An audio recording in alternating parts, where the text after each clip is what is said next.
Elon has changed the block feature on X, so now when you block someone, they can still see your posts and your page. In good news, they can't interact with your posts or DM you, but in bad news, everything else. Elon has said the block feature is too easy to work around because users can make a new account and still see the post. So what I'm hearing, Elon, is that your plan to limit how many posts unverified users can see isn't working. And lots of people, your words not mine, are making a second account to bypass the boundaries other people have set. Now let's put aside the fact that X's official terms of service says you're not supposed to have a second account. So an easier solution would be that if you notice somebody you've blocked has now got a second account, you report it to Musk's team, who incidentally probably don't exist because he's fired them, and they would delete it. But then the responsibility would be on X rather than us. And we can't have that now, can we? Let's also put aside the fact that Apple's App Store guidelines says that all social networks have to offer the ability to block abusive users from the service. Okay, now those two things are on the back burner, let's ask,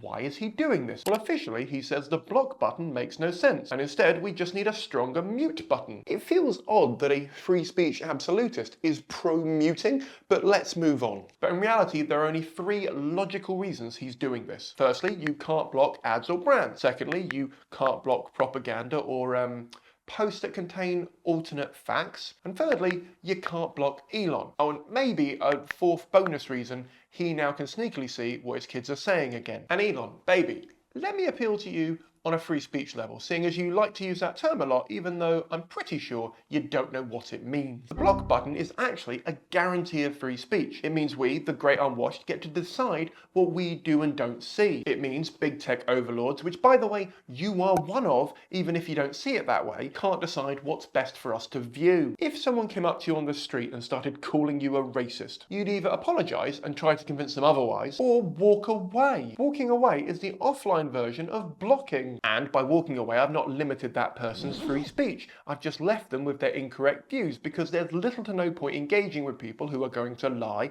act in bad faith, or, as is the case with a lot of people on X, stalk or harass other users. You've taken one of the few good features left on your site and turned it into the metaphorical equivalent of a gate with no walls either side of it. Sure, part of the functionality is still there, but the way you've changed it makes what's left redundant. Putting aside free speech, this is clearly going to put a lot of users in danger, because their reasons for blocking people are wide and varied, but a big chunk of blocking is due to online harassment or wanting privacy from someone else. And this move, ironically, has made a lot of people's relationship with his platform go bad, so they're finally leaving. So let's be ultra generous with the facts and assume the real reason he's doing this is to bring back advertisers. And let's take a giant leap and say it works. How long do you think it's going to take to piss off what's left of your user base when you show them ads they can't interact with, can't block, and can't remove from their timeline? I'm going to go out on a limb and say that it'll be about the length of time that it takes to open a Bluesky account. Now, it is worth pointing out that there are some people on social media who block everyone and everything they don't agree with, and we should all be wary of creating or living in our own echo chambers. We should have some energy to engage with the other side, or at the very least take in some of that conversation. But by not allowing people to block the extreme, triggering, stupid, or just shitpost accounts, you hurt your users, your site's value, and your credibility. Godspeed.